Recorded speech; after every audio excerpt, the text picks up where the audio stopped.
అంతరిక్షంలో ఇస్రోకు కొత్త ఏడాదిలో మరో అరుదైన విజయం దక్కింది. ఇటీవల స్పెడెక్స్ ప్రయోగం చేపట్టగా తాజాగా ఇస్రో నిర్వహించిన డాకింగ్ ప్రక్రియ సక్సెస్ అయింది. నింగిలో విజయవంతంగా 2 ఉపగ్రహాల డాకింగ్ ప్రక్రియను ఇస్రో పూర్తి చేసింది. అంతరిక్షంలో శాటిలైట్లను అనుసంధానం చేయడం చాలా క్లిష్టమైన పని కాగా ఇప్పటివరకు ప్రపంచంలో 3 దేశాలు మాత్రమే ఈ ఘనతను సాధించాయి. తాజాగా ఇస్రో చేపట్టిన స్పేస్ డాకింగ్ పూర్తి కావడంతో ఇప్పుడు ఆ జాబితాలో భారత్ 4వ స్థానంలో నిలిచింది. దీంతో ఇప్పుడు ఇస్రో పేరు మారుమోగుతోంది. ఈ నేపథ్యంలో వినూత్న ప్రయోగాలతో ఖగోళ పరిశోధనలో భారత్ కీర్తిని పెంచుతూ వస్తున్న ఇస్రో ప్రస్థానం గురించి ఈరోజు అనగనగాలో తెలుసుకుందాం.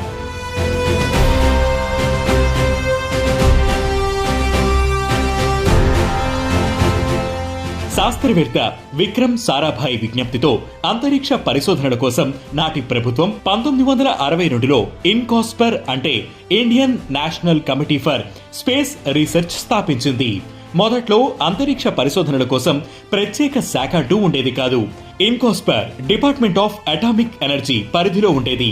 ఇక మరుసటి ఏడాది తొలిసారిగా కేరళలోని తుంబా రాకెట్ లాంచింగ్ స్టేషన్ నుంచి సౌండింగ్ రాకెట్ల ప్రయోగం మొదలుపెట్టారు. రాకెట్ల విడిభాగాలను సైకిళ్ల మీద లాంచ్ ప్యాడ్ వద్దకు తీసుకువెళ్లి అక్కడ అసెంబుల్ చేసేవాళ్లమని మాజీ రాష్ట్రపతి దివంగత సైంటిస్ట్ అబ్దుల్ కలాం చెప్పుకొచ్చారు.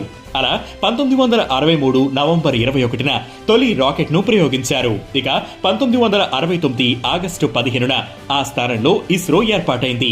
1972 ఏప్రిల్ 19న ఇస్రో తొలి శాటిలైట్ ఆర్యభట్టను రష్యా సాయంతో కక్షలోకి ప్రవేశపెట్టింది. ఆ తర్వాత 1979లో భాస్కర-1 అనే లో ఎర్త్ ఆర్బిట్ శాటిలైట్ ను ప్రవేశపెట్టింది. ఇక అదే ఏడాది అక్టోబర్ 10న ఏపీజే అబ్దుల్ కలాం అధ్యక్షతన శాటిలైట్ లాంచ్ వెహికల్ 3E1తో ప్రయోగించిన రోహిణి టెక్నాలజీ పేలోడ్ విఫలమైంది. అయితే అందుకు నిరాశ చెందని కలాం బృందం మరో ప్రయత్నం చేసింది. 1980లో జూలై 18న చేసిన రోహిణి శాటిలైట్ RS-1 లాంచ్ విజయవంతమైంది. శ్రీహరికోట నుంచి విజయవంతంగా ఈ ఉపగ్రహాన్ని ప్రయోగించి అంతరిక్ష పరిశోధనలో భారత్ ఏం తక్కువ కాదని ఇస్రో నిరూపించింది. ఆ తర్వాత కాలంలో మరో 2 రోహిణి ఉపగ్రహాలను ఇస్రో కక్షలోకి ప్రవేశపెట్టింది. ఇక 1981 జూన్ 19న ఇస్రో దేశం కోసం తొలి communication satellite the Arian passenger payload experiment Apple ని కక్షలోకి ప్రవేశపెట్టింది. ఆ తర్వాత కాలంలో ఇస్రో ప్రవేశపెట్టిన ఇన్సాట్, జీసాట్ శాటిలైట్లు కమ్యూనికేషన్ వ్యవస్థను మెరుగుపరచడంలో కీలక పాత్ర పోషించాయి. ఇవి కాకుండా నావిగేషన్, భూమి ఉపరితలం, వాతావరణ పరిశోధనలకు సంబంధించి కూడా పలు ఉపగ్రహాలను ఇస్రో ప్రవేశపెట్టింది.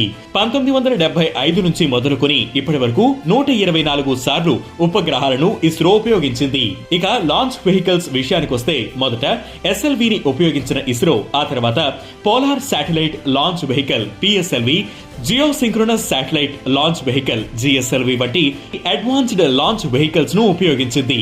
Chandrayaan 2, IRNSS-1H, GSAT-5P, GSLV F10, GISAT-1 మొదలైన కీలక ప్రయోగాలు విఫలమైన వైఫల్యాల నుంచి పాఠాలను నేర్చుకుని ఇస్రో సరికొత్త శిఖరాలకు చేరుకుంటోంది.